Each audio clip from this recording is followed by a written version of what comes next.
All right, well, this is one of my favorite topics actually, because we have influencers. We have many usually. Some we know, some we don't know. Some happen in a second, some happen in a lifetime. When I speak, and I was just up in Toronto, and I gave this example again. One of my first influencers was my grandfather, my grandmother, my mom, my aunt came from Kiev, and they immigrated to Canada way back. So he had an accent, and when I was 5, he used to take me for walks in the park in Montreal. And one day I saw he talk to everybody, which is probably where I got that DNA from. And I asked him once, I called him Zeta, how do you know all these people? And he said, and he actually pointed to him, you see that man over there? One day I smiled at him and he looked at me, smiled at me, and he came over and we started talking. And then we talked more.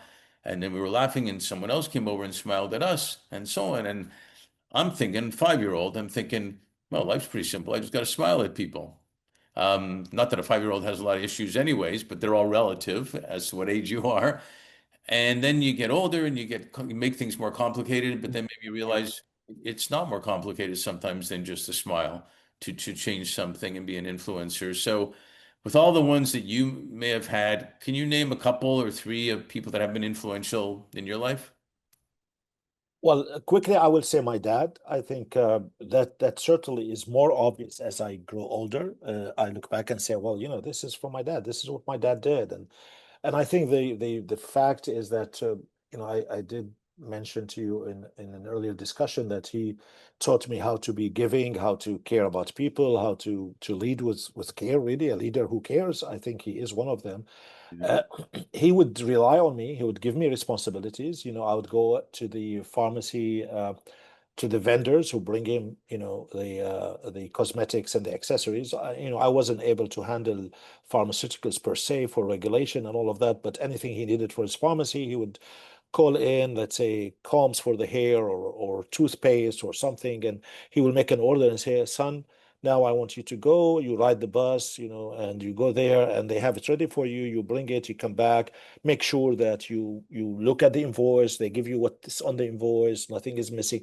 All of these things, I think now looking back, I mean that is a great influence to teach me life without me learning, knowing that I'm learning life. I mean, it was so Exactly. natural. Uh, so involving me, being generous. Now, one thing he always said that he said, well, son, I may not let you inherit a lot of money, but I will make sure one thing. And all dads, I'm sure, and parents for that matter, my mom would say the same, but we're going to make sure to give you the right education because that will become your asset going forward, not the money we leave you. So for that, I mean, I'm fascinated by my parents being practicing Muslims, and to a certain extent, I consider myself one, but they sent us to Catholic schools because they were the best schools available. And my dad had in his library two Bibles, Matthew and Luke. I vividly remember there's a common thing, siesta and nap in the middle of the day in Syria, and I resist. I always was a reader.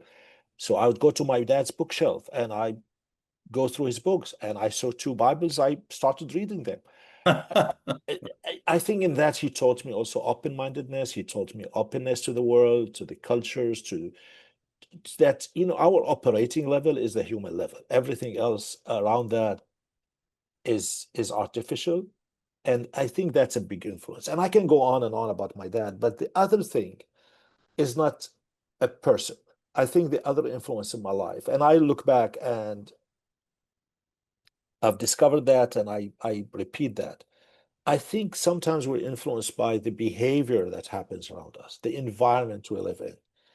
I remember, and this came in a revelation with a coach, and one time it was with a therapist, and it's etched in my memory. I was trilingual. I went to school. I learned French, Arabic, and English, and to me, equally, I didn't know. Maybe I knew Arabic was our native, but I would communicate in the three of them. I remember in kindergarten or so, my cousin and I were going to the same school. We were in a family gathering, and one of my relatives asked us to sing in French, or if we have memorized a song in French. And I did it with some encouragement, and my cousin refused to do it. He was shy, and And don't ask me why, but I did it. I mean, honestly, I could have been shy. I'm not saying that he did anything wrong. But then I got a lot of praise. It was a bigger family gathering, and everybody listened and appreciated. And I think I took a lesson from that. So if you want to call it an influence or a lesson, Sure. I said that hard work pays off. You step up to the plate, you have a talent, you're asked to deliver something based on that talent, you do it, and then you get a reward on top of that.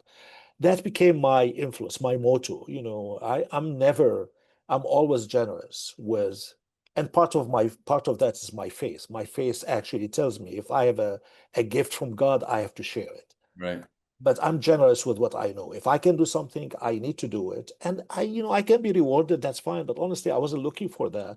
To me, what stuck in mind, by the way, is the encouragement before the fact, because I feel that a distinction between how I got the encouragement versus how my cousin got it.